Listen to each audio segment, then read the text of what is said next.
Pessoal, imaginem uma placa, ou melhor, um mini computador de baixo custo, portátil e que tenha um monte de sensores embutidos e que esses sensores permitam que a gente faça experiências eletrônicas como acender um LED, ligar um motor e que essa placa permita também que a gente crie jogos, inclusive no Scratch, que a gente já conhece tão bem aqui do canal. Sim, essa placa existe. E não, ela não é o Arduino, ela é o Microbit. E nesse vídeo, então, a gente vai conhecer um pouquinho mais sobre essa placa, vai conhecer um pouquinho da história dela, o porquê que ela foi criada, quem são os criadores, e é claro, vamos fazer experiências eletrônicas, e é claro, mais ainda, que a gente vai fazer algum jogo no Scratch, e vamos controlar esse jogo através de alguns dos sensores dessa placa, como o acelerômetro, ou até esses botões controláveis que ela tem. Antes da gente começar, eu só queria pedir uma coisa pra vocês. Quem não é inscrito no canal ainda, que se inscreva. Quem curtiu o vídeo, dá aquele joinha pra ajudar. E que vocês deixem aí nos comentários também, falando se vocês gostam desse tipo de vídeo, em que eu faço análise de placas, ou que eu fale um pouco mais de robótica também. Agora sim, vamos lá?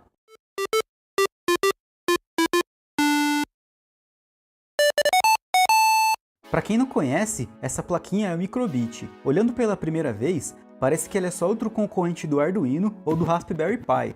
Mas a diferença é que quem está por trás desse projeto é a BBC. Sim, essa BBC mesmo, uma das mais importantes companhias de rádio e TV do Reino Unido, que criou o Microbit especificamente para ensinar programação e conceitos de eletrônica de uma forma fácil e divertida.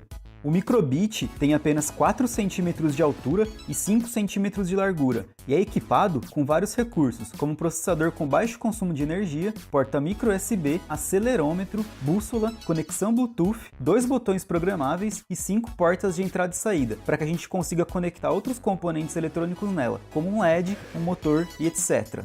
O Microbit não tem conector de vídeo, e a ideia é que a gente utilize a matriz de 25 LEDs dele para exibir mensagens simples, e é tudo isso que torna ele tão especial.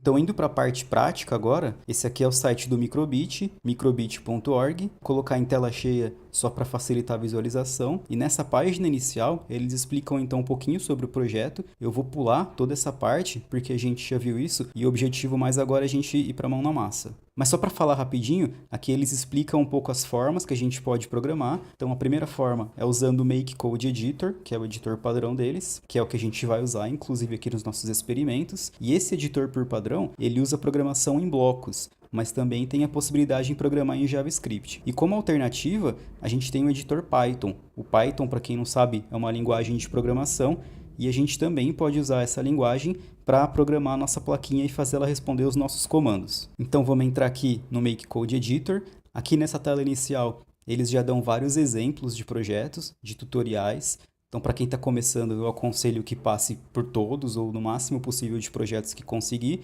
que eles vão ensinando a usar os botões, as funcionalidades. Mas para a gente aqui, nosso objetivo, como a gente vai criar um projeto simples, eu já vou criar um novo projeto. Primeira coisa que eu vou fazer é alterar a linguagem, porque o Microbit nos dá a possibilidade de ter a programação em português. Aqui na esquerda, a gente pode ver um simulador no Microbit. Então, eu estou filmando aqui a minha plaquinha física mesmo, mas quem não tem a plaquinha, quem não conseguiu comprar ainda, consegue normalmente fazer a programação e simular um resultado aqui nessa parte da esquerda. Então, isso é muito legal, ajuda bastante. Aqui nessa coluna do meio, assim como o Scratch, a gente tem as categorias de blocos. Então, dentro de cada categoria dessa, a gente vê vários outros blocos. Aqui no básico, aqui em entrada, aqui em música e assim por diante. E nessa parte da direita, a gente tem o palco, que assim como no Scratch também, é o lugar onde a gente arrasta os blocos para ver os programas funcionarem. Para um primeiro exemplo, eu quero mostrar para vocês como que funciona essa telinha de LED, onde a gente consegue enviar um texto ou uma imagem para ela. Então, a primeira coisa que a gente vai fazer é que no iniciar, o que eu quero fazer? Eu vou mostrar uma string e eu vou escrever só um oi, aqui para a gente fazer um teste. Notem que quando eu acabo de fazer a programação, a própria ferramenta ela já vai preparando a simulação aqui do lado, e aí quando eu dou o play, ela mostra aqui pra gente o que eu programei. Então, por enquanto, está dando tudo certo. Essa placa ela tem 2 botões, o botão A e o botão B. E o que eu quero fazer agora? Eu vou arrastar um novo bloco no botão A pressionado. É que a tradução aqui está meio estranha, mas é como se fosse quando o botão A for pressionado.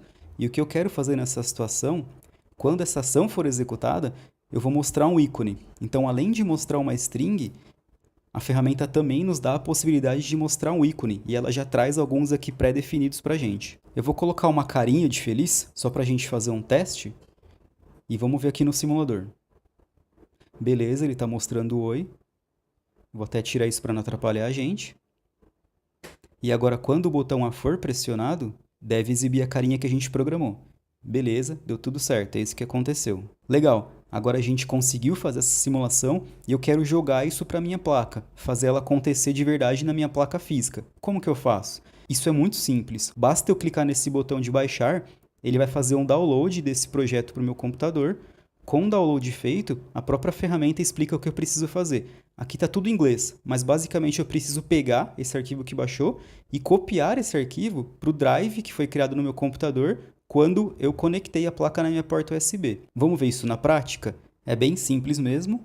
Então aqui, esse é o arquivo que ele fez o download para o meu computador. Notem que quando eu pluguei a placa na entrada USB, ele criou essa unidade microbit, essa unidade E. É só pegar esse arquivo, arrastar para cá. Então, nesse momento, ele está copiando o arquivo para a placa e já está compilando o código lá também, para fazer essa placa funcionar. Então, aqui, a minha placa física é onde eu quero fazer o teste. Vou colocar a mão aqui na frente da câmera, meu dedo aqui. Quando eu apertar o botão A, beleza, apareceu a carinha. Talvez esteja meio ruim para vocês, porque é muito difícil filmar quando tem muita luz como esses LEDs. Mas a gente viu que já funcionou. Agora vamos para a parte que eu pelo menos considero a mais divertida do microbit, que são os sensores. Vou limpar esse código aqui. Vamos deixar esse sempre. E aqui na parte de entrada, a gente pode ver que existem blocos que mostram para a gente qual é a aceleração da placa, que é como se fosse a inclinação dela. Então aqui tem o eixo X, o Y, o Z e essa propriedade força. O eixo X é o quanto a placa está sendo inclinada na horizontal, de um lado para o outro. O eixo Y é o quanto ela está sendo inclinada para cima e para baixo. E o Z é o quanto a gente está colocando essa placa para cima ou para baixo. Então aqui eu quero exibir uma string sempre, e esse texto vai conter a aceleração do eixo X da placa. Então, quanto a gente está movimentando ela de um lado para o outro. O simulador é bem legal, que ele também consegue simular isso. Então, conforme eu vou colocando para o lado, ele está mostrando aqui. O eixo X está 1023. Se eu colocar para o lado esquerdo, ele vai até menos 1023. O eixo Y funciona da mesma forma. Então, a placa vai aqui de menos 1023 para cima até mais 1023 para baixo. E isso é bem legal, pessoal, porque a gente pode usar esses sensores para fazer jogos. E a gente vai fazer isso mais para frente no Scratch também. Então, usando o movimento da placa, a gente poderia controlar o movimento de um personagem. Imagina que legal. E aqui a gente tem também outros sensores. Tem o nível de luz, a direção da bússola e a temperatura. A experiência que eu quero fazer agora com vocês é usando o nível de luz. Então, a primeira coisa que eu vou fazer, aqui no bloco sempre, eu vou mostrar um texto e que ele vai falar o nível de luz do ambiente onde eu estou. Vamos esperar carregar aqui no simulador. Então, ele está mostrando aqui 128, 128. Pô, mas esse número não muda? Então, ele não muda porque a gente está usando o simulador e ele não consegue captar a luz. Para a gente ver isso funcionando de verdade, eu preciso mais uma vez jogar isso para minha placa. Beleza. Agora vamos fazer o upload para a placa. Terminou. E agora aqui então a gente vai ficar vendo para sempre qual o nível de luz. 11, 12, então a gente já está vendo uma variação. 12, e é normal essa variação, tá, pessoal? Agora, o que vai acontecer se eu colocar minha mão aqui perto? Eu vou aproximar minha mão, vocês vão ver uma sombra. Então, conforme eu vou chegando perto, 2, 5, 9, 5... Vocês estão vendo que está abaixo de 10, porque eu estou tampando a luz, eu estou impedindo que entre mais luz. E é em cima disso que eu quero fazer o nosso experimento. Então, o que a gente vai fazer? A partir desse nível de luz, eu vou criar uma condição aqui dentro. Aqui tem os blocos de lógica, o C, assim como tem lá no Scratch também. Na verdade, eu preciso de um C, C não. E se o nível de luz for menor que 10, e esse número é porque eu já vi qual que é o nível de luz aqui do meu ambiente, então se for menor que 10, eu quero mostrar um ícone. E aqui eu vou colocar um ícone, um tiquezinho, só para um exemplo. E senão, como isso está sendo executado para sempre, se eu não faço senão, a primeira vez que ele detectar um nível abaixo de 10, ele ia colocar esse ícone e não ia tirar esse ícone nunca mais. Então aqui no senão, eu vou limpar a tela. Vamos jogar isso para a placa e ver se funciona. Baixando o código mais uma vez.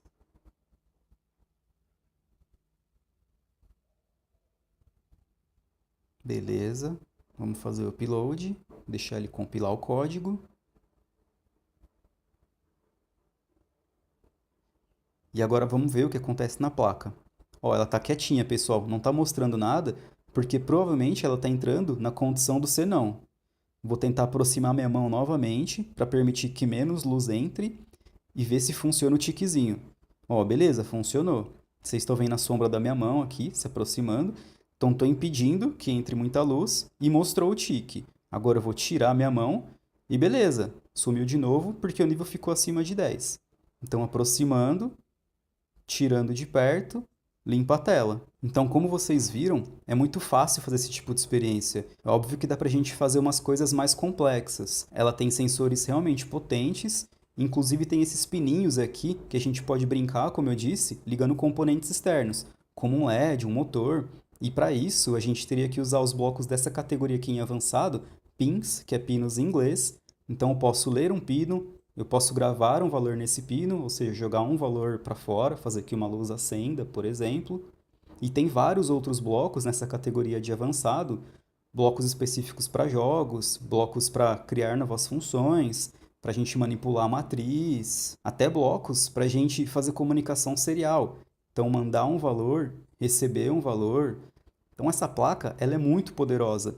Aqui o objetivo era mais mostrar as funções básicas e quem quiser que eu faça mais experiências conectando componentes externos, usando blocos mais avançados, é só deixar aqui nos comentários que eu vou ter o maior prazer em fazer para vocês. Já agradeço, pessoal, fiquem espertos aí que na parte 2 a gente vai fazer jogos com Scratch e usar o nosso microbit para jogar esses jogos. Valeu, até mais!